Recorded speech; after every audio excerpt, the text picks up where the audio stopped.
أعوذ بالله من الشيطان الرجيم. بسم الله الرحمن الرحيم. ألم تر كيف فعل ربك بأصحاب الفيل ألم يجعل كيدهم في تضليل وأرسل عليهم طيرا أبابيل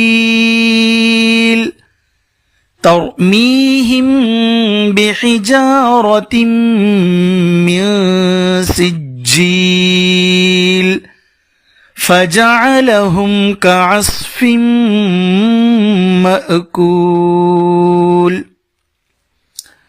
கண்ணியத்திற்குரிய அல்லாஹ்வின் அடியார்களே, சூரத்துல் ஃபீல் என்பது குர்ஆனுடைய 105வது அத்தியாயம். இது ஒரு மக்கி சூரா. நபி ஸல்லல்லாஹு அலைஹி வஸல்லம் அவர்கள் மக்காவிலிருந்து புலம்பெயர்ந்து ஹிஜ்ரத் செய்து மதீனாவிற்கு செல்வதற்கு முன்னால் இறக்கப்பட்ட சூராதான் இந்த சூரா.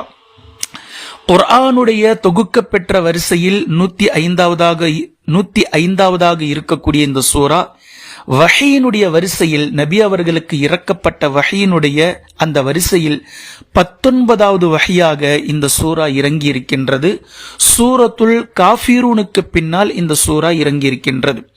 இப்போ இந்த சூராவினுடைய சுருக்கமான முன்னுரை, இந்த முன்னுரை இதில் 5 வசனங்கள் இடம்பெறுகின்றது. இந்த சூராவினுடைய பெயர் அல் ஃபீல் என்று வைக்கப்பட்டிருக்கின்றது. குர்ஆனில் இந்த ஒரு சூறாவை தவிர வேறு எங்குமே சொல்லப்படாத ஒரு பெயர்தான் யானையின் பெயர் இங்கு குறிப்பிடப்படுகின்றது. வேறு எங்கும் சொல்லப்படல. ஃபர்ஸ்ட் ஆயத்தான அலம் தர கைஃப ஃபஅல ரப்புக பி அஸ்ஹாபில் ஃபீல் என்று இந்த ஆயத்துடைய கடைசியில் வரக்கூடிய ஃபீல் என்ற இந்த வார்த்தை தான் இந்த சூறாவினுடைய பெயர். இந்த ஃபீல் என்ற வார்த்தை இந்த சூறாவில் இந்த இடத்தை தவிர குர்ஆனில் வேறு எங்குமே இடம்பெறாத ஒரு யுனிக்கான பெயர். 5 அடிப்படைகளில் இந்த சூறாவை முதலில் நாம் பாடமாக எடுக்க வேண்டும். 5 விஷயம். நம்பர் 1 என்ன அப்படின்னா, அல்லாஹு தாலா எந்த ஒரு வார்த்தையையும் எப்போதும் வீணாக பயன்படுத்த மாட்டான். வீணாக பயன்படுத்துவதை விட்டும் அவன் மகா தூய்மையானவன். அந்த அடிப்படையில் குர்ஆனில் சொல்லப்பட்டிருக்கக்கூடிய ஒவ்வொரு வார்த்தையும் ஒரு முஃமினுடைய உள்ளத்தை தட்டி எழுப்ப வேண்டும். இதை அல்லாஹும் நம்மை அழைக்கின்றான். குர்ஆனுடைய வசனங்கள் அவனுடைய படைப்பின் பக்கம் கவனத்தை செலுத்தி நீங்கள் கண்டிப்பாக அதை சிந்தித்து பார்க்க வேண்டும். உங்களுடைய உள்ளங்கள் தூண்டப்பட வேண்டும். அல்லாஹ்வினுடைய பிரம்மாண்டமும் அவனுடைய வல்லமையும் அவனுடைய பிரம்மாண்ட படைப்புகளும் எப்படிப்பட்டது என்பதை ஒவ்வொரு முஃமின்களுடைய உள்ளங்களும் பேச வேண்டும் என்றே குர்ஆனுடைய பல வசனங்கள் நம்மை தூண்டுகின்றது. இதை குறிப்பாக இன்னும் சொல்ல வேண்டுமானால், சூரத்துல் காஷியாவில் அஃபலா யன்துரூன இலல் இபிலி கைஃப குலிகத், மிக பிரபல்யமான வசனம். ஒட்டகம் எவ்வாறு படைக்கப்பட்டுள்ளது என்பதை நீங்கள் பார்க்கவில்லையா? அவர்கள் பார்க்க வேண்டாமா? அவர்கள் கவனிக்க வேண்டாமா என்று அல்லாஹு தாலா கேட்கக்கூடிய இந்த கேள்வி, இப்போ ஒட்டகத்தை நான் சும்மா படைக்கல, அந்த படைப்பு இது ஒட்டகத்துக்கு மாத்திரம் இல்ல, உலகத்துல இருக்கக்கூடிய ஒவ்வொரு விலங்கினங்களுக்கும் இது பொருந்தும். அந்த அடிப்படையில் தான் இங்கு யானையின் பக்கம் நம்முடைய கவனத்தை இது திருப்புகின்றது. முதலில் யானை என்பது ஒரு பிரம்மாண்டமான விலங்கு. இப்ப யானையை பற்றி சுருக்கமாக ஒரு சில செய்திகளை நாம் தெரிந்து கொண்டாக வேண்டும். யானையை பார்க்கும் போதே ஒரு ஆச்சரியத்தோடு அதனுடைய பிரம்மாண்டமான உடல் அமைப்பையும் அதனுடைய துதிக்கை, அதை தான் நம்ம தும்பிக்கைன்னு சொல்றோம், அந்த தும்பிக்கையை பார்க்கும் போது அதனுடைய அசைவுகளை நாம் நின்று ஒரு கணம் ரசிக்கின்றோம் என்பது நிதர்சனமான உண்மை. நிலப்பரப்பு வாழ்வில், நில வாழ்வில் வாழக்கூடிய மிகப்பெரிய உயிரினம் யானை. இப்போ இந்த யானையினுடைய மிக பிரம்மாண்டமான அதிசயத்தில் ஒன்று என்னன்னா, யானை ஆகச்சிறந்த நினைவாற்றல் உரியது. யானைக்கு ரொம்ப அளவுக்கு அதிகமா நல்ல ஞாபக சக்தி வச்சுக்கக்கூடிய திறனை ரப்புல் ஆலமீன் அதுக்கு தந்திருக்கிறான். ஆப்பிரிக்கா யானைகள் கிட்டத்தட்ட 7500 கிலோ வரைக்கும் அதனுடைய எடை, உயரம் 13 அடி வரைக்கும் அது வளரும். நம்மளுடைய இந்தியாவினுடைய யானைகள் 5500 கிலோ வரைக்கும் 10 அடி வரைக்கும் வளரக்கூடிய யானைகள். ஆண் பெண் யானையை பொறுத்து இந்த விஷயங்கள் அது வித்தியாசப்படும். அதே போன்று யானைகள் ஒரே இடத்தில் வாழாமல் புலம்பெயர்ந்து வாழக்கூடியவை. ஒரு இடத்துல கொஞ்ச நாள் குளிர்காலம் வெயில் காலத்திற்கு ஏற்றவாறு தங்களுடைய இருப்பிடத்தை மிக அழகாக அறிவோடு இந்த காலத்தில் இங்கு இருக்க வேண்டும், இந்த காலத்தில் இங்கு இருக்க வேண்டும் என்று பறவைகளை போன்றே தங்களுடைய இடங்களை மாற்றி வாழக்கூடியவை காட்டுகளிலும் நிலப்பரப்புகளிலும். அதே போன்ற ரொம்ப முக்கியமான விஷயம், பெண் யானைகள் பொதுவாக ஜமாத்தாக இருக்கும், கூட்டாக இருக்கும். யானைகள் உணர்ச்சி வசப்படக்கூடியவைகள். நான் சொல்றது உங்களுக்கு விளங்குதுங்களா? உணர்ச்சிகளை வெளிப்படுத்தக்கூடியவைகள். அவ்வளோ பிரம்மாண்டமா இருக்கிறதுனால அது அரக்க குணம் கொண்ட விலங்கு ஒண்ணும் அல்ல. உணர்ச்சிகளை வெளிப்படுத்தக்கூடியது. சந்தோஷமான நேரத்தில் அந்த சந்தோஷத்தை துள்ளி விளையாடி குதிக்கக்கூடியது. அதே போன்று இழப்புகள் ஏற்பட்டால், குட்டி செத்து போச்சு, இல்ல தாயான செத்து போச்சு, அல்லது வேற ஏதேனும் ஒரு உடல் வலி வந்துருச்சதுக்கு, அதுக்கு கால் வலிக்குது அப்படின்னா கண்களிலே கண்ணீரை கசிய வைத்து தன்னுடைய அழுகையின் மூலம் யானை தன்னுடைய உணர்ச்சிகளை வெளிப்படுத்தும். ஏதோ பக்கத்துல ஒரு யானைக்கு வேற ஏதாவது பிரச்சனை அப்படின்னா இந்த யானை கவலைப்படும். இந்த யானைக்கு அது உள்ளத்தில் இருந்து அந்த கவலைகள், அதாவது வாழ்வியலும் மரணமும் உணர்ச்சியின் மூலம் யானையினுடைய உள்ளத்தில் பிணைக்கப்பட்டிருக்கின்றது என்பது மிக என்ன சொல்றது, நம்ம யோசிச்சு பார்க்க வேண்டிய ஒரு விஷயம். அதே போன்று யானைகள் பூமியில் வாழக்கூடிய மிருகங்களிலேயே அளவுக்கு அதிகமான கர்ப்ப காலத்தை கொண்டிருக்கக்கூடியது யானை. 22 மாதங்கள் கர்ப்ப காலம். யானையினுடைய கர்ப்ப காலம் 22 மாதங்கள். அதே போன்று குட்டி ஈன்றெடுக்கும் போது குட்டியினுடைய வெயிட் கிட்டத்தட்ட 80 முதல் 120 கிலோ வரைக்கும் ஒரு யானை குட்டி இருக்கும். யானைகளுடைய அந்த பாதங்கள், கால் இருக்குல்ல, கால் ரொம்பவும் அதிசயமானது. யானைக்கு கால் இருக்கும், விரல்கள் இருக்காத, ஆனா நகம் இருக்கும். யானையினுடைய கால்ல விரல்கள் இல்லாமல் நகங்கள் இருக்கக்கூடிய ஒரு அழகான ஒரு வித்தியாசமான ஒரு உயிரினம். அதே போன்று யானை அவ்வளவு பெருசா இருக்கு. கிட்டத்தட்ட 8000 கிலோ கொண்ட ஒரு பெரிய உருவம். ஆனா அது நடக்கும்போது அதனுடைய சப்தம் பெருசா வெளிவருமானா வெளிவராது. அல்லாஹ்வினுடைய மிகப்பெரிய ஒரு அற்புதம், கால்ல அந்த நகத்துக்கு மேல கொழுப்புகளால் கொண்ட மிகப்பெரிய ஒரு பேடு அல்லாஹ் ஏற்படுத்தியிருக்கிறான். கொழுப்பு பேடு. இந்த பேடு மட்டும் இல்லாம அதனுடைய கால்கள்ல பலதரப்பட்ட தசைகள் அல்லாஹு தாலா கொடுத்திருக்கிறான். அதனால அந்த யானையினுடைய மிகப்பெரிய அந்த 8000 கிலோ வெயிட் 4 பாதங்களிலும் இருக்கக்கூடிய எல்லாத்துக்குமே சம அளவில் அது நரம்பு மண்டலங்களில் அது டிவைட் பண்ணி போறதுனால அந்த வெயிட்டை மொத்தமா தாங்கி சப்தத்தை மிக மெல்லிய அளவில் வெளிப்படுத்தக்கூடிய ஒரு விஷயத்தை அல்லாஹு தஆலா அதற்கு கொடுத்திருக்கிறான். மனிதர்களோட இணைஞ்சி இருக்கக்கூடிய இன்னொரு பெரிய விஷயம் என்னன்னா, நபி ஸல்லல்லாஹு அலைஹி வஸல்லம் அவர்கள் நம்மளை பார்த்து கூறினாங்க, இந்த உம்மத்திற்கு அமாரு உம்மதி மா பைன 60 வ 70, என் உம்மத்தினுடைய ஆயுள் காலம் 60ற்கும் 70ற்கும் மத்தியில், 60 வயசுல இருந்து 70 காலம் வரைக்கும் சராசரியாக வாழக்கூடிய மனிதர்கள் இருப்பார்கள் அப்படின்னு நபி அவர்கள் ஆவரேஜா சொன்னதை யானைகளுக்கும் பொருந்தும். ஒரு யானை அளவுக்கு அதிகமாக 60 முதல் 70 ஆண்டுகள் வரைக்கும் யானை உயிர் வாழும். அதே மாதிரி ஒரு நாளுடைய உணவு கிட்டத்தட்ட 140 கிலோல இருந்து 270 கிலோ வரைக்கும் ஆண் பெண் யானைகளுடைய இந்த உணவு விஷயங்கள் வித்தியாசப்படும். அதே போன்று யானையினுடைய மிக அதிசயம், யானையினுடைய நம்பிக்கை தும்பிக்கை அப்படின்ற டயலாக்லாம் நீங்க கேட்டிருப்பீங்க. கிட்டத்தட்ட அந்த துதிக்கையில் அல்லாஹு தாலா 4000 தசைகளை அல்லாஹ் வச்சிருக்கிறான். 4000 தசைகளை அல்லாஹு தாலா மேல் உதட்டோடு அந்த மூக்கு சேர்ந்து இருக்குதே. இது மிக பிரம்மாண்டமான ஒரு அழகான ஒரு அமைப்பையும் அதனுடைய வலுவையும் அதனுடைய பலத்தையும் அதை கொள்வதற்காக 4000 தசைகளை கொண்டு அல்லாஹு தாலா அதை படைத்திருக்கின்றான். இப்படி யானைகளை பற்றி சொல்லிக் கொண்டே போகலாம். இன்னும் அதனுடைய தந்தம், அதனுடைய தோல் தடிமன் கிட்டத்தட்ட 3 சென்டிமீட்டர் அளவுக்கு, இப்படி எண்ணற்ற பல சிறப்புகள் யானைகளை பற்றி நம்மை சிந்திக்க தூண்டுகின்றது.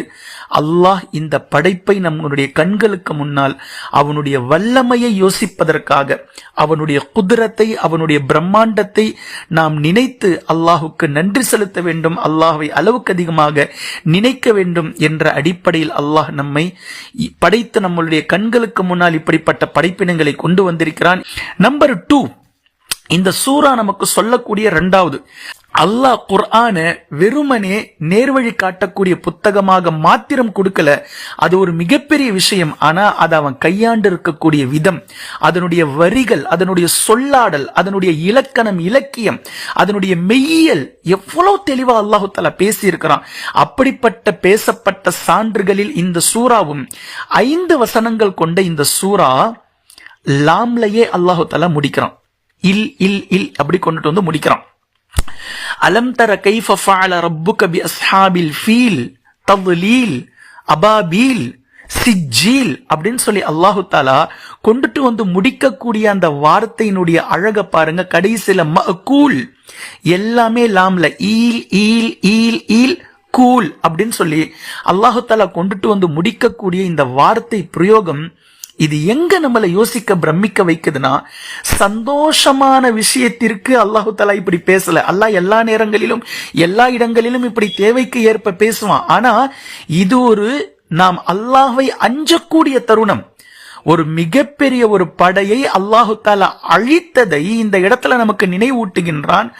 என்னுடைய இறை இல்லத்தை கஅபாவை இடிப்பதற்காக வந்த அந்த மிக பிரம்மாண்டமான யானைப்படை கூட்டத்தை நாம் என்ன செய்தோம் என்பதை நபியே நீர் பார்க்கவில்லையா, கவனிக்கவில்லையா, கேள்விப்படவில்லையா?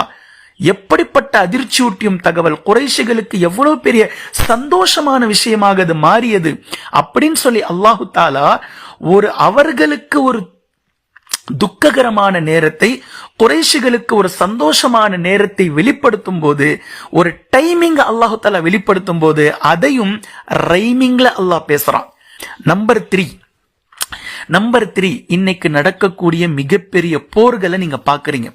இந்த போர்ல உச்சகட்டமாக ஹைஃபை பவராக கொண்டிருப்பது என்ன அப்படின்னா ஏர் ஸ்ட்ரைக்.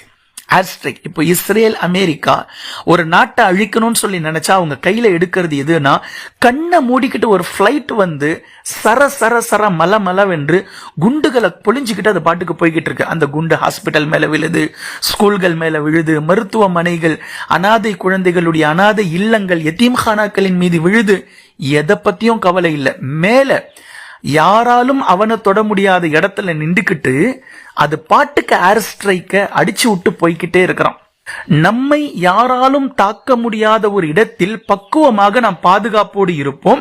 நாம மத்தவங்களை தாக்குவோம், யாராலும் நம்மளை தாக்க முடியாது. இதனுடைய ஒரு சின்ன விஷயத்தை சொல்ற. நபி ஸல்லல்லாஹு அலைஹி வஸல்லம் அவர்கள் உஹது போரில் கையாண்டது கூட இந்த யுத்தி தான், இந்த வீரத்தை தான் நபி அவர்கள் கையாண்டார்கள்.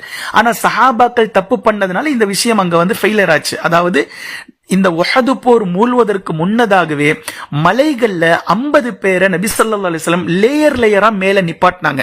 அதற்கு ஒரு அமீரையும் நிப்பாட்டினாங்க. நிப்பாட்டிட்டு என்ன சொன்னாங்க, நாங்க இங்க களத்துல போய் மைதானத்துல போரிடுவோம், நாங்கள் ஜெயித்தாலும் நாங்கள் தோத்தாலும் என்னுடைய அனுமதி வரும் வரைக்கும் நீங்க இறங்கவே கூடாது. உஹது போரினுடைய வரலாறுல நீங்க இதை படிச்சு பார்க்கலாம். அப்போ மேல நிப்பாட்டின அந்த போர் யுத்தி என்ன அப்படின்னா, கீழிருந்து மேல் இருப்பவர்களை தாக்க முடியாது, ஆனா மேல் இருந்து கீழ் இருப்பவர்களை மிக இலகுவாக தாக்கி வைக்க முடியும். இதற்கு பெயர் தான் கொரில்லா யுத்தம்.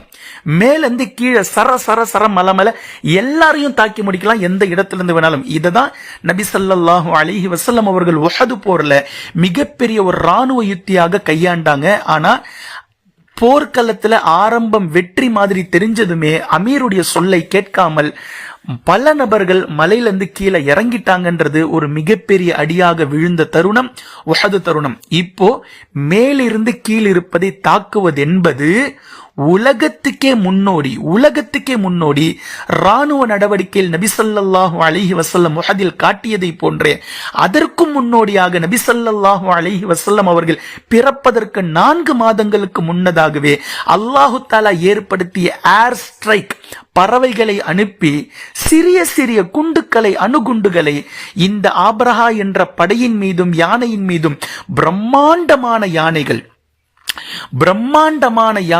யானை படைகள், இதன் மீது அல்லாஹு தஆலா சிறிய சிறிய கற்களை கொண்டு வந்த அணுகுண்டுகளை வீசி துவம்சம் செய்து காட்டிய இந்த மெத்தேடு தான் உலகத்தினுடைய இன்றைய தினம் வரைக்கும் ஃபார்முலாவா இருக்கு.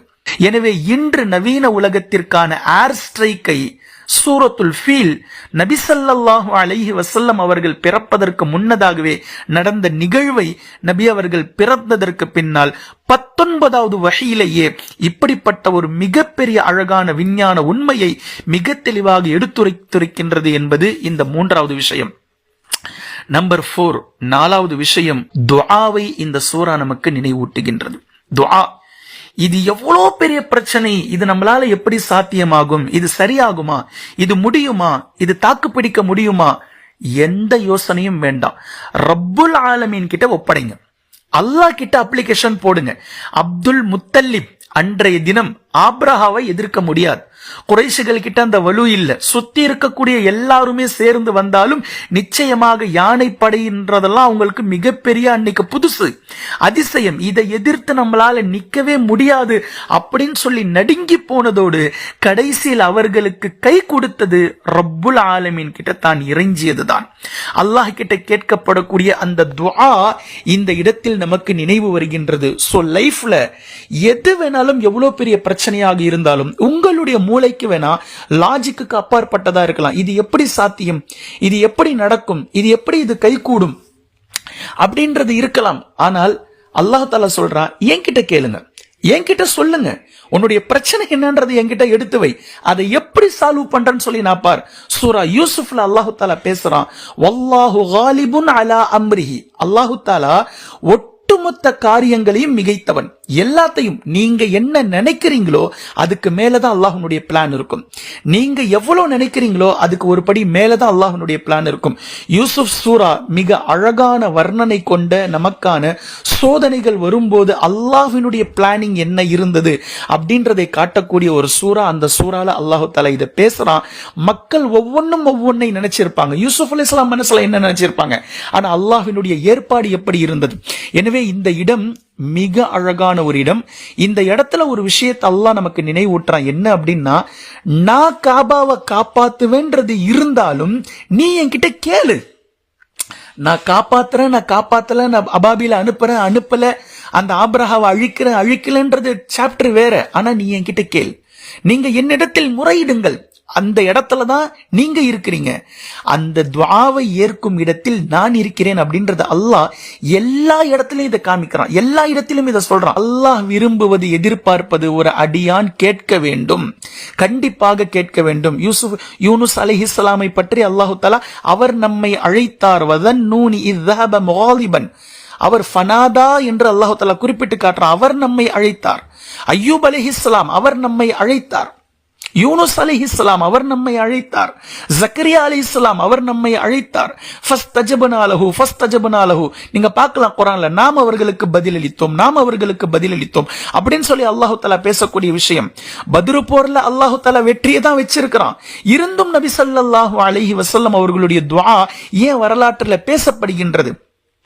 அப்போ நம்மளுடைய விஷயத்துல நீங்க கரெக்டா இருங்க, உங்களுடைய விஷயத்துல. ஏன்னா அல்லாஹ் அவனுடைய காரியத்துல எப்பவுமே கரெக்டா இருக்கிறவன் கரெக்டா இருக்கதான் போறான்.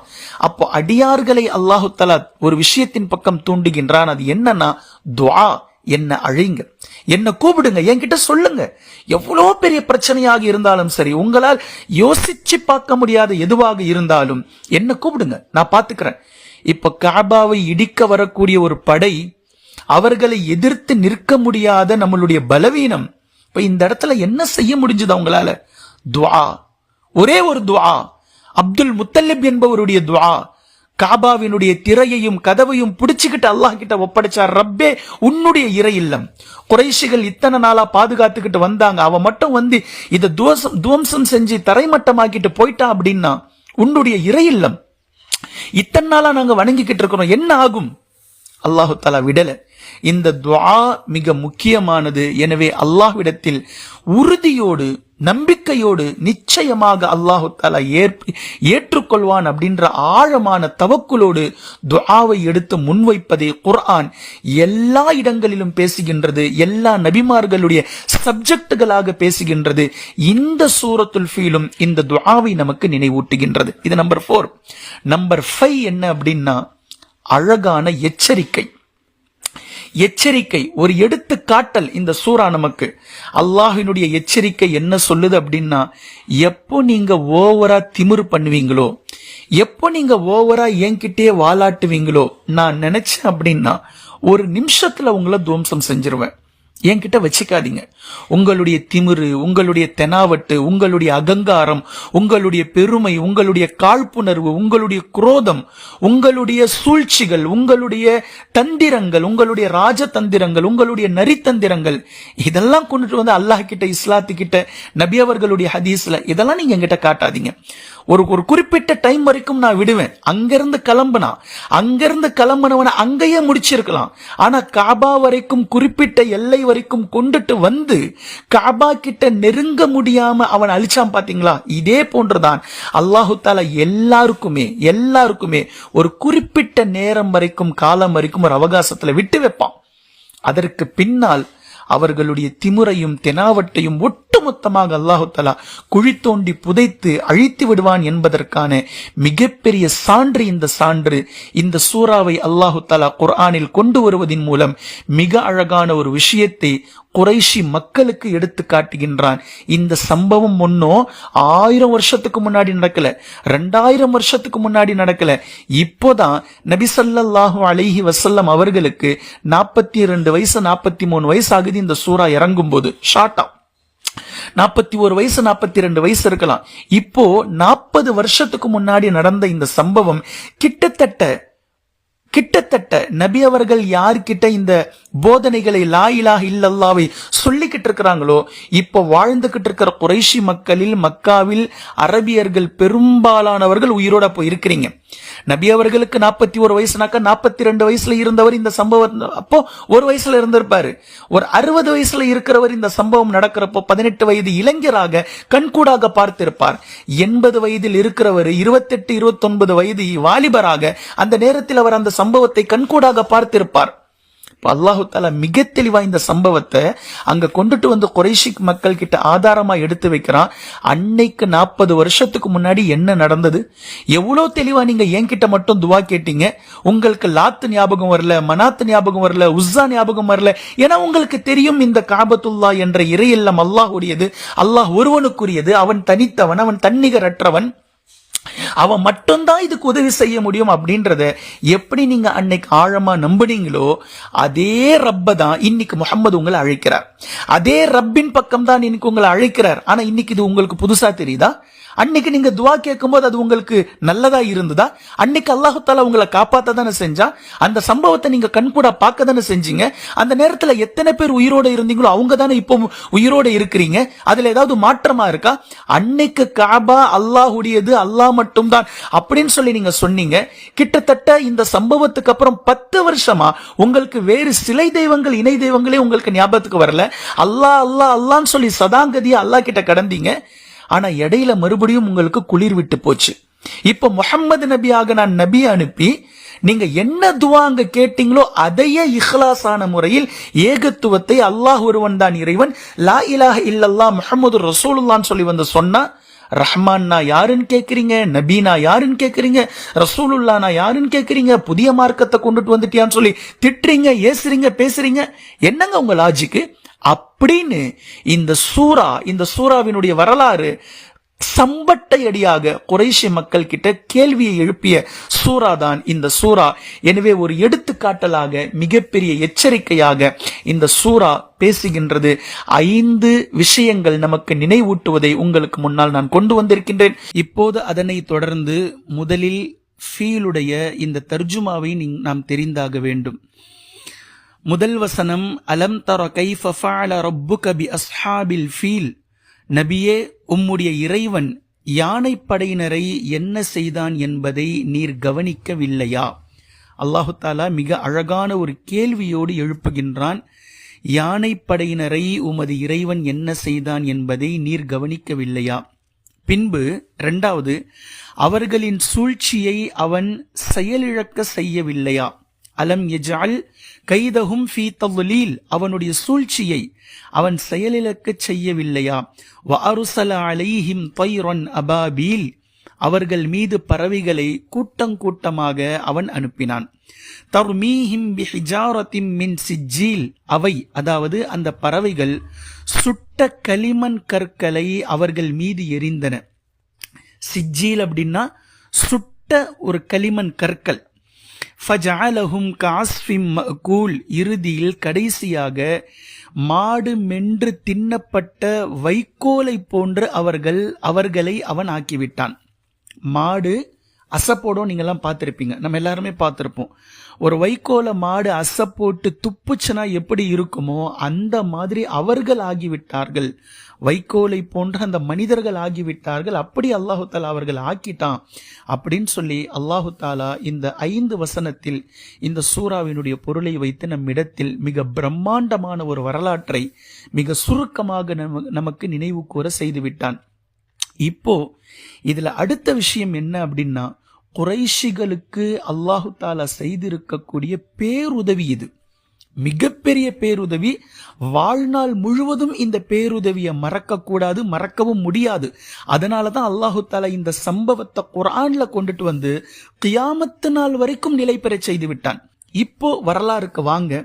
அறிஞர்களுடைய கூற்றின்படி இந்த யானைப்படை என்று சொல்லக்கூடிய வரலாறு மிகவும் பிரபல்யம். அதாவது யமன் நாட்டின் சன்ஆ என்று சொல்லக்கூடிய தலைநகரத்தை ஆண்டு கொண்டிருந்தவன் தான் ஆப்ரஹா என்று சொல்லக்கூடிய ஒரு கொடுங்கோல் மன்னன். இவனுக்கு காபா மேல எப்பவுமே ஒரு கண்ணு. அது 2 வகையா. வெளிப்படையா பார்த்தா அந்த காபாவை இடிக்கணும், நம்ம ஊர்ல ஒரு கட்டடத்தை கட்டணும்ன்றது வெளிப்படை. ஆனா உண்மையாகவே அதனுடைய உள்ரங்கமான இன்னொரு காரணம் என்ன அப்படின்னா பொருளாதாரம் தாங்க. இன்னைக்கு எப்படி உலகம் முழுவதும் வியாபாரத்தை நோக்கி உள்ள போகுதோ அதே போன்றுதான் அன்றும் ஆப்ரஹா இதை ஒரு வியாபார கூடமா பார்த்தான். ஹஜ்ஜுக்காக மக்கள் அங்க கூடும்போது எவ்வளவு வியாபாரம் நடக்குது. இதே மாதிரி நம்ம ஊர்ல ஒரு மிகப்பெரிய கட்டடத்தை கட்டி காபாவை நம்ம இடிச்சிட்டோம் அப்படின்னா அப்ப காபாவுக்கு அங்க போன மாதிரி மக்கள் எல்லாம் இந்த கட்டடத்தை நோக்கி வருவாங்க. இங்க நம்ம ஒரு பெரிய வியாபாரத்தை பார்த்திடலாம். மக்கா வருஷம் பார்க்கிற வியாபாரத்தை, குறைஷிகளுடைய வாணிபத்தை நாம எடுத்துடலாம் அப்படின்னு சொல்லிட்டு அவனுக்குள்ள ஷைத்தான் இப்படி ஒரு கெட்ட எண்ணத்தை தூண்டினான். இப்போ இந்த எண்ணத்தை அவன் நடைமுறையும் படுத்தினான். என்ன செஞ்சான் அப்படின்னா, ஒரு மிகப்பெரிய பிரம்மாண்டமான கட்டடத்தை சன்ஆல அவன் கட்டினான். பயங்கர பெருசு. எந்த அளவுக்கு பெருசுனா, அன்னைக்குள்ள காலகட்டத்தில் நின்றுகிட்டு யாராவது தலையை அன்னார்ந்து தான் பார்க்கணும். இப்படி அன்னார்ந்து பார்க்கும்போது தலையில இருக்கிற தொப்பி கீழே விழுந்துரும். அந்த அளவுக்கு அந்த கட்டடம் உயரமாக மிகப்பெரிய அளவுல கட்டினான். கட்டினதோட மட்டும் இல்லாமல் இதுதான் உலகத்திலேயே இனி புனிதமான இல்லம், எல்லாருமே இததான் ஹஜ் செய்ய வரணும், இங்கதான் ஹஜ் செய்யணும்னு சொல்லிட்டு தன்னை சுற்றி இருக்கக்கூடிய மக்களுக்கு மிகப்பெரிய அளவுல அவன் பிரகடனம் செய்தான். இப்ப இது அப்படியே நாளுக்கு நாள் எல்லா 8 திக்கு திசைகளுக்கும் இந்த செய்தி பரவுது. ஆப்ரஹா அப்படின்ற மன்னன் சன்ஆ நகரத்துல ஒரு மிகப்பெரிய கட்டடத்தை கட்டியிருக்கானாமே, அதுதான் இனிமே புனித ஆலயமாமே, அதுதான் அங்கதான் ஹஜ் செய்யணுமாமே அப்படின்னு சொல்லிட்டு இந்த விஷயங்கள் பயங்கரமா பாப்புலர் ஆகுது, ஸ்ப்ரெட் ஆகுது, வைரல் ஆகுது இந்த செய்தி.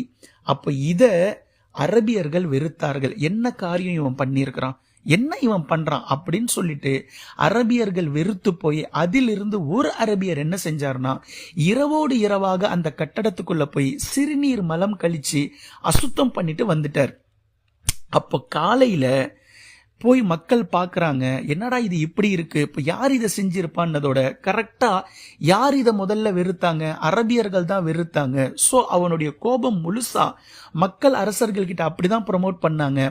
இதை செஞ்சு இருப்பது வேற யாரும் இல்ல, கண்டிப்பா இந்த குறைஷி அரபியர்கள் தான் இதை செஞ்சுட்டு போயிருக்கணும். ஏன்னா அவங்க தான் நம்ம கட்டின இந்த கட்டடத்து மேல பயங்கரமான கடுங்கோபத்துல இருந்தாங்க, வெறுத்தாங்க அப்படின்னு சொல்லிட்டு மக்கள் மன்னர்கிட்ட இப்படி போட்டு கொடுத்தாங்க. இப்போ முஃபஸ்ஸிரீன்களில் ஒருவரான முகாத்தில் ரஹிமஹுல்லா அவங்க இந்த இடத்துல ஒரு கருத்து சொல்றாங்க. குறைஷி இளைஞர்களில் சிலர்கள் அந்த கட்டடத்திற்குள் சென்று, அதாவது அவன் கட்டி வச்ச அந்த ஆலயத்துக்குள்ள போய் தீயை மூட்டி போட்டார்கள். தீ மூட்டினாங்க. இப்போ அன்னைக்கு பலமான காத்து அடிச்சதுனால பயங்கரமான சேதாரங்கள் அந்த கட்டடத்துக்குள் ஏற்பட்டது அப்படின்றதும் இவர் சொல்றார். இந்த சம்பவத்துக்கு பிறகுதான் ஆப்ரஹா பயங்கரமா கோபம் அடைஞ்சான். பயங்கரமா கடுங்கோபமாகி யாருமே பார்த்திராத ஒரு யானை படையை இவன் தயார் செய்யறான். யானையில போய் காபாவை நம்ம இடிச்சிடலாம், போய் போர் புரியலாம், குறைஷி மக்கள் கிட்ட, காபாவை தரைமட்டமாக்கிட்டு வந்துடலாம் அப்படின்னு சொல்லி யானை படையை தயார் செய்யறான். அந்த யானைகள்ல ஹெட்டான ஒரு யானை இருந்தது. அந்த யானைக்கு பெயர் மஹ்மூத். மஹ்மூத் என்று சொல்லக்கூடிய ஒரு யானையும் இருந்தது. பயங்கர தடிமான ஆப்பிரிக்கா யானையை நம்ம பார்க்கிறோம்ல, அந்த மாதிரி யமன் தேசத்திற்கு அவன் எங்க இருந்து கொண்டுட்டு வந்தானோ அவ்வளோ பெரிய மிகப்பெரிய யானை. அறிஞர்களுடைய கூற்றுப்படி அந்த ஒரு யானை கூட, மஹ்மூத் அப்படின்ற யானை கூட 8 யானைகள் அல்லது 12 யானைகள் இருந்தன அப்படின்னு சொல்லிட்டு வரலாறுகள் சொல்லுது. இப்ப இந்த படையோட ஒட்டுமொத்த மக்களோட இவனுக்கு தெரிஞ்சவங்களெல்லாம் கூட்டிக்கிட்டு இவன் யமன் நாட்டிலிருந்து கிளம்புறதுக்கு ஒரு போர் படை, மிகப்பெரிய படை தயாராகுது. ஆப்ரஹா மன்னனுடைய தலைமையில யானை படைய அரபுலகம் அன்னைக்கு பார்த்ததே கிடையாது. அப்படிப்பட்ட ஒரு பிரம்மாண்டத்தை கூப்பிட்டுக்கிட்டு வரப்போறான். இப்ப இந்த நேரத்துல குறைஷிகளுடைய மனநிலை, இந்த செய்தி அவங்களுக்கு போய் சேருது. என்னடா இது, என்ன நிலைமை இது, நாம காபாவை பாதுகாக்கணும், காபால ஹாஜிகள் வரக்கூடியவர்களுக்கு நாம அவங்களுக்கு பணிவிடை செய்யணும், தண்ணீர் புகட்டணும், அவர்களுக்கு மாவு குழைச்சி அவங்களுக்கு ரொட்டிக்காக உணவு நம்ம ஏற்பாடு பண்ணி கொடுக்கணும். காபா அல்லாஹ்வினுடைய ஒரு புனித ஆலயம். ஆனா இதை இடிக்கிறதுக்கும் நம்ம கிட்ட போர் புரியறதுக்கும் ஒருத்தன் வந்திருக்கிறானே, இவன் என்னதான் செய்யறது அப்படின்னு சொல்லி குறைஷிகளுடைய மிகப்பெரிய ஒரு வருத்தம். அதே நேரத்தில் காபாவை பாதுகாப்பது தங்களின் கடமை அப்படின்றத அவங்க மிக மிக தெளிவாக உணர்ந்திருந்தார்கள். இந்த நேரத்துல தான் யமன் நாட்டை சேர்ந்த அரச குடும்பத்தை சேர்ந்த து நஃபர் என்று சொல்லக்கூடிய ஒரு மனிதர் இதை வெறுத்தார். எதை?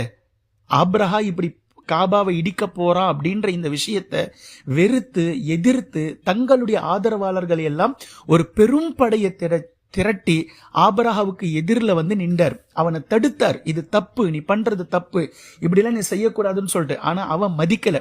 அப்ப 2 பேருக்கு நடுவுல ஒரு போரே நடந்தது.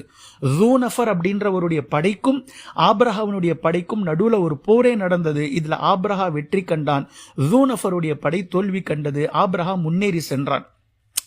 இப்ப ஆபிரஹா யமன் நாட்டை விட்டு முன்னேறி சென்றதுல ஹஸ்அம் அப்படின்ற ஒரு இடம் வந்தது. அந்த இடத்துல நுஃபைல் பின் ஹபீப் அப்படின்றவரு இந்த விஷயத்தை அவனுக்கு எச்சரிக்கை செஞ்சார். இது தப்பு, காபாவெல்லாம் போய் இடிக்க கூடாது, நீ கட்டி இருக்கிறதே மிகப்பெரிய தப்பு, நீ என்ன உள்நோக்கத்துல கட்டி இருக்கிறன்றது தெரியும் அப்படின்னு சொல்லி பலதரப்பட்ட ஆங்கிள் அவனுக்கு புரிய வச்சாரு. ஆனா அவன் ஏத்துக்கிற மாதிரி தெரியல. அப்போ நுஃபைல் பின் ஹபீப் அப்படின்றவரும் தன்னுடைய ஆதரவாளர்கள் எல்லாம் ஒன்று திரட்டிக்கிட்டு ஆபிரஹாவை எதிர்த்து சண்டையிட்டாரு, போரிட்டாரு. இதுல கூட ஆபிரஹா தான் வெற்றி கொண்டான். நிறைய மக்கள் விரண்டோடிட்டாங்க நுஃபைல் இப்னு ஹபீபினுடைய தரப்புல உள்ளவங்க. நுஃபைல் இப்னு ஹபீப் அப்படின்றவரு ஆபிரஹா மன்னனால் சிறை பிடிக்கப்பட்டு அவரையே காபாவிற்கு போவதற்கு அவன் வழிகாட்டியாகவும் ஆக்கிக்கிட்டான். அதுக்கப்புறமா தாயிஃப் வழியாக அவன் வந்தான். தாயிஃப்ல போனாக்கா சகீஃப் கிளைனர்கள் அவங்க இருக்கிறாங்க. நம்ம நிறைய வாட்டி ஹதீஸ்ல கேள்விப்பட்டிருக்கிறோம். இந்த சகீஃப் கிளைனர்கள் என்ன செஞ்சாங்க அப்படின்னா, இந்த ஆபிரஹா மன்னன் கிட்ட உடன்படிக்கை செஞ்சுக்கிட்டானுங்க. படுபாவிகள் உடன்படிக்கை, சமாதான உடன்படிக்கை செஞ்சுக்கிட்டாங்க. நீ காபாவை இடிக்காம போ, எங்களை டிஸ்டர்ப் பண்ணாம இரு அப்படின்னு சொல்லிட்டு உடன்படிக்கை செய்து கொண்டு அபு ருஃப்கால் அப்படின்ற ஒருத்தரை ஆபிரஹா கூட வழிகாட்டியாகவும் நிறைய இடங்களை காட்டுவதற்காகவும் இவங்களே அனுப்பியும் வச்சாங்க. இது முடிஞ்சதுங்களா? கடைசியா அந்த தாயிஃபை தாண்டி மக்கமா நகரத்துக்கு முன்னாடி முகம்மஸ் அப்படின்ற ஒரு இடம் இருக்கு. இந்த முகம்மஸ் என்ற இடத்துல தான் அவன் தங்குனா. இது காபாவுக்கும் இந்த இடத்திற்கும் ரொம்ப பக்கம். அங்க அவன் முகாமிட்டு இருந்துட்டு போலாம் அப்படின்னு சொல்லிட்டு அவன் நினைச்சுக்கிட்டு இருந்தான். இப்ப காபால இருக்கக்கூடிய மக்கள், மக்கமா நகரத்தில் வாழ்ந்த குறைஷி அரபுகள் தங்களுடைய ஒட்டகங்களை மேய்த்து கொண்டு இந்த முகம்மஸ் என்ற எல்லை பரப்பளவு வரைக்கும் வந்துட்டு போவாங்க சாயங்காலம். இந்த நேரத்துல அங்க மேய்ஞ்சிக்கிட்டு இருந்த பல ஒட்டகங்களை அவன் சிறை பிடிச்சுக்கிட்டான். ஒட்டகங்களை திருடி எடுத்துக்கிட்டான். அந்த மேய்க்க வந்திருந்த ஒருத்தர் 2 பேரை கொண்டு போட்டுட்டு ஒட்டகங்கள்லாம் எடுத்துக்கிட்டான். இப்படி எடுத்ததுல அப்துல் முத்தல்லிப், நபி ஸல்லல்லாஹு அலைஹி வஸல்லம் அவர்களுடைய பாட்டனார், அப்துல்லாவின் தந்தை அப்துல் முத்தல்லிபுடைய 200 ஒட்டகங்களையும் அவன் எடுத்துக்கொண்டான். இப்ப எடுத்து வச்சதோடு மட்டும் இல்லாம தன்னுடைய படையில இருந்த ஹுனாத்தா அப்படின்ற ஒரு மனுஷனை மக்காவுக்குள்ள அனுப்பி, யார் காபத்துல்லாவிலேயே மக்காலேயே நல்ல சிறந்த மனிதர், கம்பீரமான நல்ல நாகரிகம் படைத்த மனிதரோ அவர்கிட்ட போய் நீ பேசு, நான் சொன்னதா சொல்லு, ஆபிரஹா காபாவை இடிக்கெல்லாம் வரல, சும்மா நார்மலா உங்க கூட பேசுவதற்காக வந்திருக்கிறான் அப்படின்னு சொல்லி நீ போய் சொல்லு அப்படின்னு சொல்லி சூட்சமத்தோட அனுப்பி வைக்கிறான். ஹுனாத்தா அப்படின்றவரும் காபாக்குள்ள போறாரு. அங்க போனா அப்துல் முத்தல்லிப் தான் அழகான தோற்றமுடையவர், கம்பீரமானவர், உடலால் ரொம்ப நல்ல பாடி பில்டரா இருக்கக்கூடியவர். இப்போ ஹுனாத்தா அப்துல் முத்தல்லிப் கிட்ட போய் பேசுறான். அப்துல் முத்தல்லிப் ஒரே வரியில தெளிவா சொல்லிட்டாரு, இங்க பாருங்கப்பா, இது காபா, இந்த காபத்துல்லாவை பாதுகாக்கிறது எங்களுடைய கடமை. நீ போய் உன்னுடைய மன்னர்கிட்ட போய் சொல்லிடு, உங்களுடைய மன்னரை எதிர்க்கிற அளவுக்கு எங்களுக்கு சக்தி எல்லாம் ஒன்றும் கிடையாது, பிடிச்சு வச்சிருக்கிற ஒட்டகத்தெல்லாம் விட்டுட சொல்லு, தயவு செஞ்சு அவன் எங்களுடைய பேச்சை கேட்டுட்டு உங்களுடைய மன்னர் திரும்பி போயிட்டான் அப்படின்னாக்கா அவருக்கு ரொம்ப நல்லது. ஒருவேளை அவர் எதிர்த்து தான் இங்க காபாவை இடிப்பேன் வந்தா, காபா அல்லாஹுக்குரியது, அவன் அதை பார்த்துப்பான் நிச்சயமா அப்படின்னு சொல்லி இவ்வளவு பேசியும் கூட ஹுனாத்தா இதெல்லாம் இருக்கட்டும், எங்களுடைய மன்னர் உங்களை கூப்பிட்டாரு, வாங்க போய் பார்த்துட்டு வரலாம், பேசிட்டு வரலாம்னு சொல்லி முகம்மஸ் என்ற இடத்திற்கு ஹுனாத்தா அப்படின்றவரு அப்துல் முத்தல்லிபை கூப்பிட்டுக்கிட்டு மன்னர்கிட்ட போறார். மன்னர்கிட்ட போனதுமே ஆப்ரஹா அப்துல் முத்தல்லிப் முதல் தடவை பார்க்கறான். பார்த்ததுமே சந்தோஷப்பட்டான். ஏன்னா அப்துல் முத்தல்லிபுடைய கம்பீரமான தோற்றம், அந்த தாடி, அந்த தலைமுடி, அந்த தலைப்பாகை, அவருடைய கம்பீரமான நடை, இது எல்லாவற்றையும் பார்த்து அவர் ரொம்ப ஆச்சரியம் அடைஞ்சான். ஆச்சரியம் அடைந்ததோடு மட்டும் இல்லாமல் ஆப்ரஹா மனசுல நினைச்சான், இவர் நம்மளை எதிர்த்து நிப்பாரு, பயங்கரமா நம்ம கூட போர் செய்வாரு, அப்படிப்பட்ட ஒரு நபரா இருக்கிற மாதிரி தெரியுது அப்படின்னு சொல்லிட்டு அவன் உள்ளத்துல நினைச்சுக்கிட்டு இருந்த நேரத்துல அப்துல் முத்தல்லிப் ஹுனாத்தா கிட்ட என்ன பேசினாரோ அதை அப்படியே ஆப்ரஹா கிட்ட பேசினார். பேசிட்டு என்னுடைய 200 ஒட்டகத்தை நீ கொடுத்த அப்படின்னா நான் பாட்டுக்கு நான் போய்கிட்டே இருப்பேன் அப்படின்னு அப்துல் முத்தல்லிப் சொன்னார். அப்ப ஆப்ரஹா இவரை பார்த்து சொன்னா, உங்களை பார்த்ததுமே பேசுறதுக்கு முன்னாடி உங்களுடைய வசீகரமான கம்பீரமான நடை, தோற்றம், இது எல்லாமே என் ஆச்சரியத்துல ஆழ்த்துச்சு. ஆனா நீங்க என்கிட்ட வந்திருக்கிறது போயும் ஒரு 200 ஒட்டகத்தை பேசி வாங்கறதுக்கு தான் நீங்க வந்திருக்கிறீங்க அப்படின்றத தெரிஞ்சதுமே உங்கள் மீது கொண்டிருந்த கண்ணியம் எனக்கு கீழே போயிடுச்சு. இவ்வளவுதானா நீங்க? ஒரு 200 ஒட்டகத்துக்கு இவ்வளவு பெரிய மன்னர்கிட்ட காபாவை இடிக்க கூடாது, காபாவுக்காக நாங்க கடைசி வரைக்கும் நிப்போம்னு சொல்லிட்டு நீங்க பேசுவீங்கன்னு சொல்லி பார்த்தாக்கா நீங்க என்னன்னா 200 ஒட்டகத்தை கூட நாங்க போறோம்னு சொல்றீங்களே அப்படின்னு சொல்லிட்டு அப்துல் முத்தல்லிப ஆப்ரஹா ரொம்ப கீழ்த்தரமா பேசினான். அப்ப அப்துல் முத்தல்லிப் கடைசியா சொன்னார், இதோ பாருப்பா, உன்னை எதிர்க்கிற அளவுக்கு எங்களுக்கு துணிவோ, எங்க கிட்ட பலமோ, எங்க கிட்ட படைபலமோ எதுவுமே இல்லை. நாங்கள் ஒரு சாதாரண வியாபாரிகள். என்னுடைய ஒட்டகத்துக்கு தான் நான் பொறுப்புதாரியே தவிர காபாவினுடைய பொறுப்புதாரி அல்லாஹ் தான். சோ என்னுடைய ஒட்டகத்தை கொடுத்தானா நான் போயிடுவேன். காபாவினுடைய பொறுப்புதாரி அவன் உன்னை பார்த்துப்பான், என்ன பண்ணணுமோ அவன் உன்னை பார்த்துப்பான். அவனுக்கு இந்த ஆலயம் ரொம்ப முக்கியமானதுன்னா, அதாவது அல்லாஹ் சொல்றாரு, அல்லாவுக்கு இந்த ஆலயம் புனிதமானது, முக்கியமானது அப்படின்னா அவன் உன்னை என்ன செய்யணுமோ செய்யட்டும். ஒருவேளை நீ இடிச்சு இது பண்ணிட்ட அப்படின்னா அதுவும் அவனுடைய நாட்டம் தான், எங்களுக்கு இதை பத்தி எதுவும் தெரியாது, நீ ஆச்சு அவன் ஆச்சு அப்படின்னதோட ஆப்ரஹா அந்த 200 ஒட்டகத்தை அப்துல் முத்தல்லிப் கிட்ட கொடுத்து, சரி நீங்க போங்க அப்படின்னு சொல்லிட்டான்.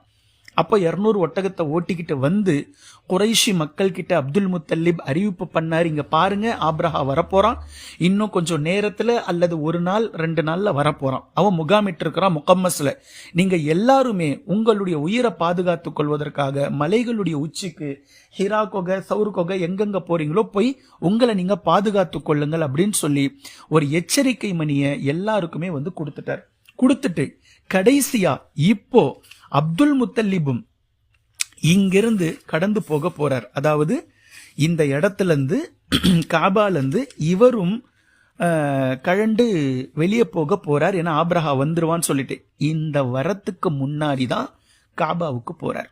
அப்துல் முத்தல்லிப் காபாவுக்கு போறார். காபாவுக்கு போய் காபாவினுடைய கதவுல இருக்கிற வளையத்தை தன்னுடைய 2 கையால கட்டியமா புடிச்சுக்கிட்டு காபாவினுடைய கதவுல தன்னுடைய முகத்தை சாத்தி வச்சுட்டு அல்லாஹ் கிட்ட உருக்கமா துவா கேட்கிறார்.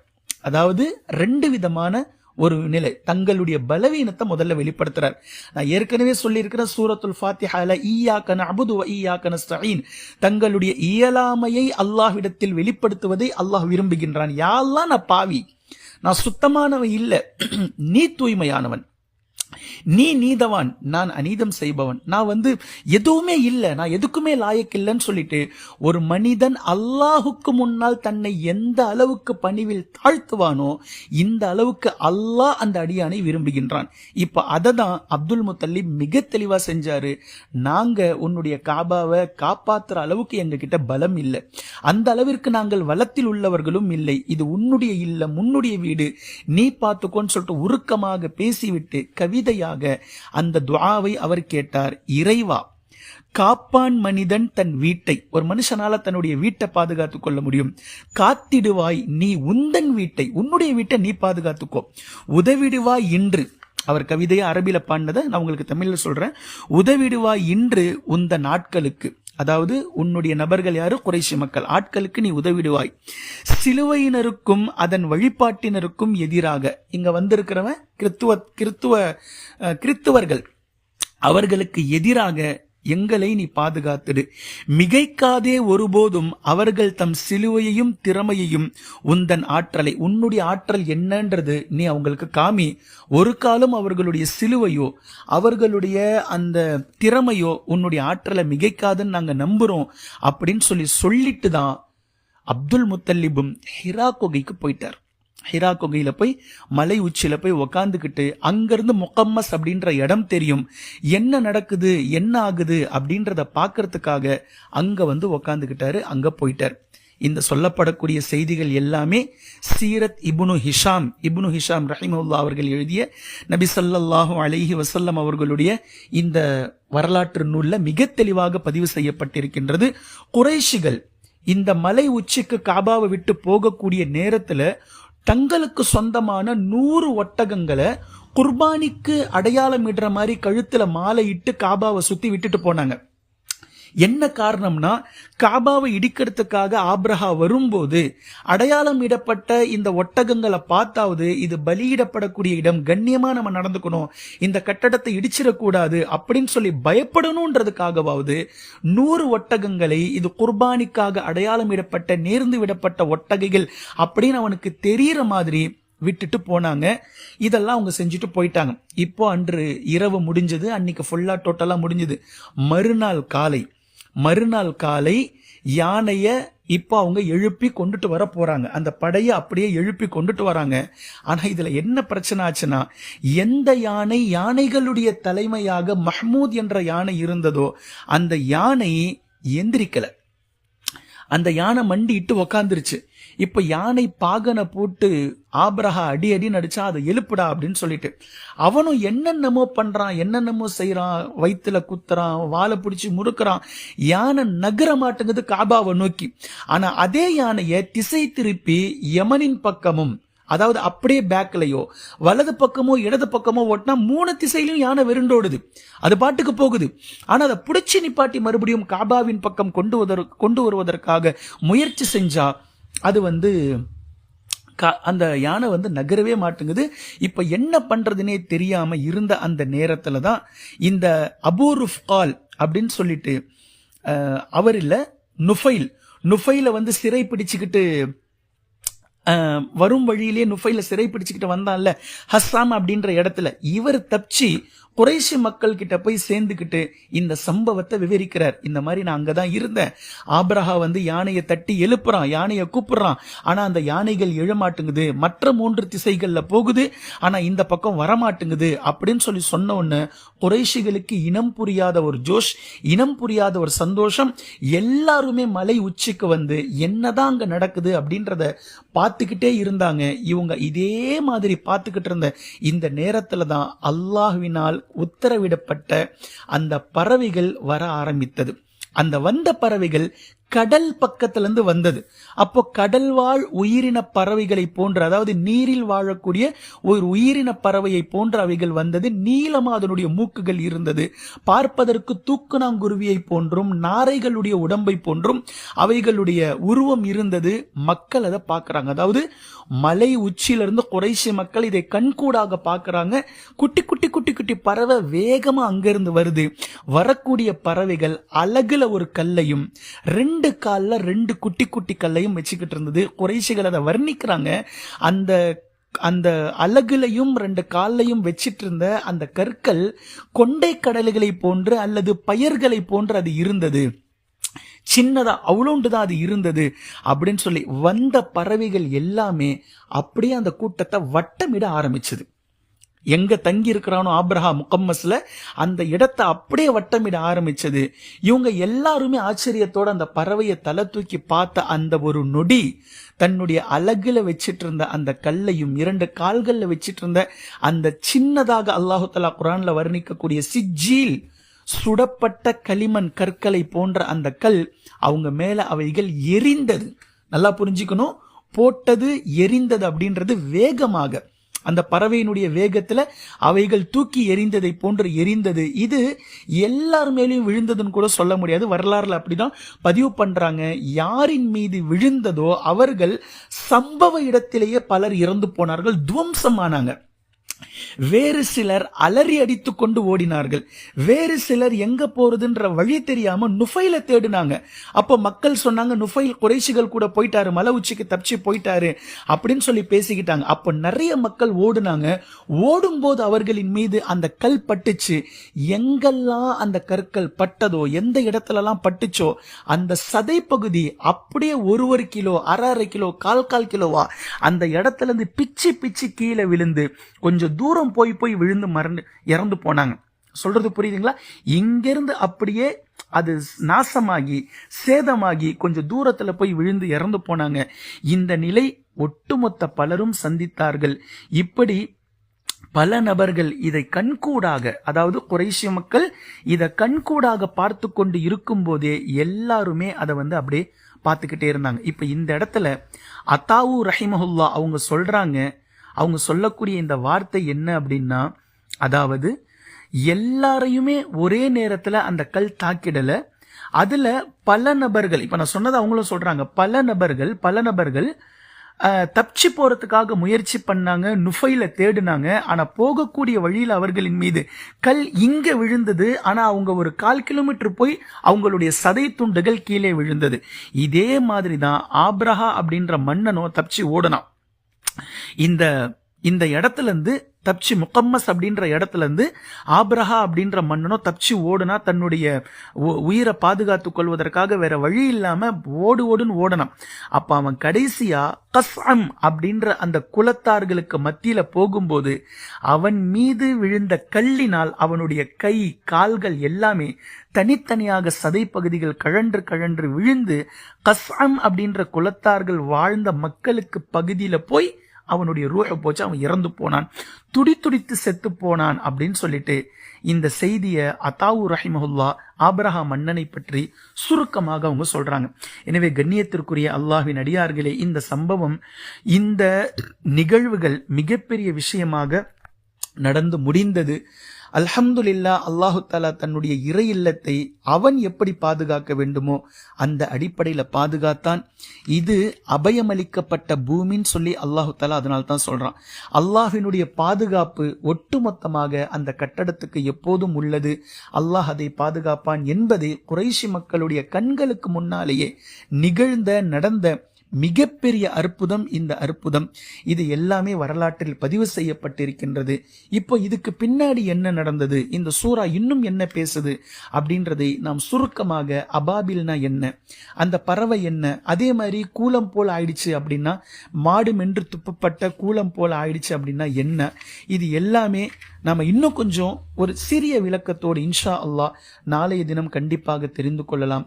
குர்ஆனையும் ஹதீஸையும் தெளிவாக விளங்கக்கூடிய நன்மக்களாகவும் அதை நடைமுறைப்படுத்தக்கூடிய மக்களாகவும் அல்லாஹ் நம்மை ஆக்குவானாக. வாஹிர் தஅவானா அல்ஹம்துலில்லாஹி ரப்பில் ஆலமீன். அஸ்ஸலாமு அலைக்கும் வரஹ்மத்துல்லாஹி வபரகாத்துஹு.